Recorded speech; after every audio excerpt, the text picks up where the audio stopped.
Guarda, bisogna cambiare la Costituzione, articolo 1, la Repubblica fondata sul lavoro non va bene, ha detto Brunetta, bisognerebbe dire l'Italia è una Repubblica fondata sul mercato. E il mercato che cos'è? Ma che cos'è il mercato? Sono le 100 zecche di capitalisti con le pezze nel culo che viaggiano a debito, sono sempre gli stessi, sono quelli che volevano gestire. Il lavoro non va bene, è il mercato che fa il lavoro. Dio mio, e questa gente qua vorrebbe venire qui e rimettere nel mondo una città così. Io divento matto. E allora mi dicono cosa dobbiamo fare? Allora nasce questo gruppo di cittadini. Li vedete, non abbiamo nessuna speranza, sono ingegneri, avvocati, geometri, un archeologo, c'è ingegneri informatici, uno spacciatore. Non ci facciamo mancare niente. E allora viviamo con un movimento di idee che nasce sulla rete. Non siamo niente, non abbiamo soldi, fanno le campagne con i loro soldi, i giornali depistano, non c'è un giornale che ha parlato di loro, del candidato, parlano di questo l'iPod Nano e di Orsoni è una betoniera. Orsoni è una betoniera con le gambe.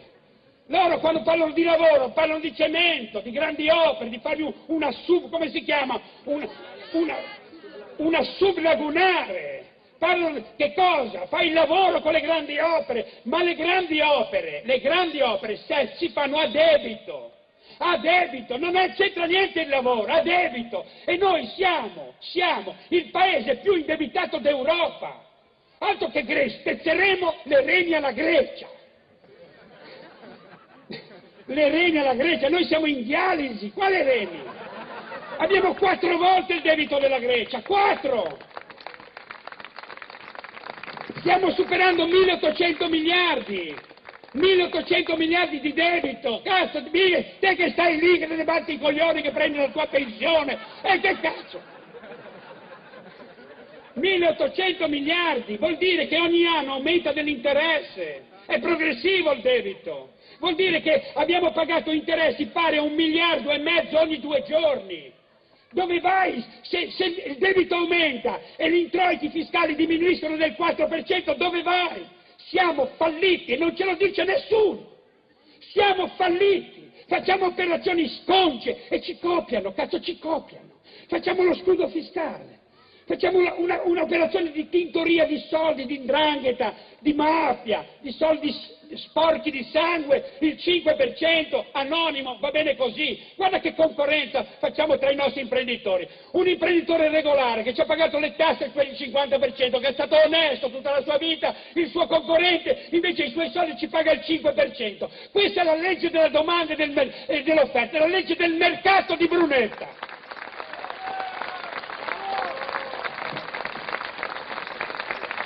Un terzo delle industrie non ce ne sono più, non ci sono più. Ma allora che cosa? Allora bisogna sedersi lì e questi cialtroni qui continuano con i loro mezzi di informazione a darci delle notizie incredibili, a dirci che in fondo è passato, il peggio è passato. Forse il peggiore, c'è la lucina, questa della lucina in fondo al tunnel mi sta sui coglioni, perché ti dico c'è la lucina, sì che c'è la lucina, ma non è l'uscita del tunnel, è un rapido che ti sta venendo in faccia. Ed è giusto. E allora che cosa abbiamo da perdere? Siamo un paese fallito, facciamo lo scudo fiscale e che cosa succede? La sinistra, il PD, che dovrebbe essere il compromesso, che dovrebbe essere l'antagonismo, l'antagonista dovrebbe fare opposizione. Ci stanno prendendo per il culo da 20 anni.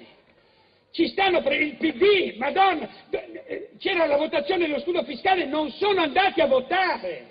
Se ne sono andati, potevano far cadere il governo Berlusconi andando lì a votare contro lo scudo fiscale e non ci sono andati. Perché non ci sono andati?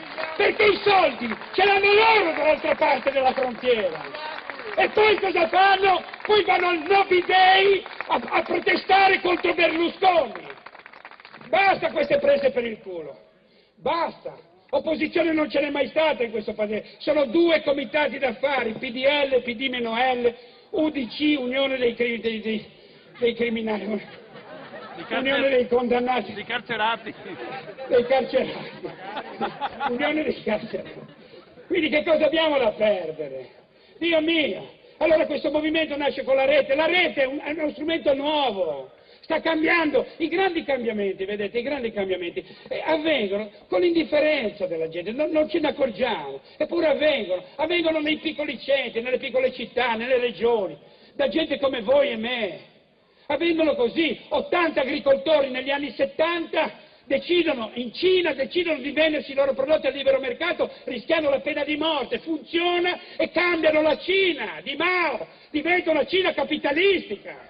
80 agricoltori, una signora su un autobus americana nera si siede al posto dei bianchi e inizia la più grande rivoluzione del popolo nero negli Stati Uniti. E allora, perché non dobbiamo sognare queste cose? Avvengono. Io voglio il futuro domani mattina, e il futuro non me lo possono progettare della gente di 70, 80, 90 anni. Le prime 3 cariche dello Stato hanno insieme 235 anni, hanno una prostata così e un catetere in 4. Il futuro non me lo deve progettare uno che non lo vedrà mai, me lo devono progettare persone di 30 anni. Questi dobbiamo mettere, e abbiamo l'opportunità di poterlo fare, rovesciare la piramide. Non abbiamo bisogno di intermediari, tanto non ci sono più gli intermediari che pensiamo noi. Vi rappresenta qualcuno? Siete rappresentati politicamente al Parlamento da qualcuno? Dite, alzate una mano se vi sentite rappresentati. Ma lo vedete, si sta sfaldando il tessuto sociale, l'economia darà una batosta pazzesca sul tessuto sociale. Non c'è governo che possa reggere una crisi come la nostra, non c'è. Io ho più paura del dopo Berlusconi. Chi ci va? Casini, Fini, gente che ha fatto 8 volte il triplo salto mortale coefficiente con triplo avvitamento. Ho più paura di quelli. Vedrai che ci toccherà difendere Berlusconi. Dai suoi. E allora l'idea di fare un movimento online che parte dal basso, un movimento non controllato dai grossi gruppi, perché noi abbiamo fatto anche il secondo video, è quello che ci siamo giocati, i giornali e tutto, perché volevamo dire che la maggior responsabilità di questo Paese è l'informazione, lo sapete tutti. Allora, il secondo video abbiamo detto, bene, vogliamo un'informazione libera, e per prima cosa 1 miliardo di euro delle tasse degli italiani non devono essere dati ai giornali. Perché dobbiamo finanziare dei giornali della Confindustria? Perché con le tasse degli operai devi dare i soldi a Sole 24 Ore, giornali della Confindustria, ma te pensa, fanno giornali 24 ore, SPA, si quotano in borsa, falliscono, hanno perso il 70%, 40 milioni di euro, stanno licenziando 30 persone, licenziano 30 persone e prendono la cassa integrazione, il giornale della Confindustria e del libero mercato. Perché dobbiamo dare ancora 20 milioni a Sole 24 Ore per pubblicare delle cazzate sempre in ritardo? La Parmalat, c'era un comico che andava a dire in giro cosa era successo nella Parmalat, Sole 24 Ore, l'ha detto dopo 2 anni quello che succedeva nella Parmalat. E noi dobbiamo finanziare l'informazione post-datata. 18 milioni al Corriere della Sera, è troppo forte, vedo che c'ha dei padiglioni auricolari che si sono gonfiati. Allora cerco di parlare un po' meno, un po' più. Allora 20 milioni al Corriere della Sera, 18 milioni al Sole 24 Ore, 8 milioni al Giornale, 7 milioni all'Unità, 4 milioni al Libero. Ma io perché devo dare 4 milioni al Libero? Perché devo dare 5 milioni a Giuliano Ferrara per il Foglio? Io cazzo, ci sarà un giornale che può vivere col suo lettore, con chi lo compra, senza finanziamenti pubblici? C'è o non c'è? C'è, e va benissimo, si chiama Il Fatto di Travaglio, e va benissimo. Si finanzia, si può essere d'accordo o non d'accordo, ma si finanzia con chi lo compra. E noi diamo 5 milioni a Giuliano Ferrara, a Belpietro, a questa mondezza qui, e non abbiamo i soldi per le scuole, per i professori, per l'università, per la ricerca. E dobbiamo vedere la classe più bella del nostro paese andare all'estero. Ma cazzo! E allora abbiamo detto via i finanziamenti, ecco perché ci odiano. E fanno benissimo a odiarci. Io voglio che ci odino. Non abbiamo niente a che fare con della gente così. E allora mi chiamano, ma pensate una, mi chiamano all'estero.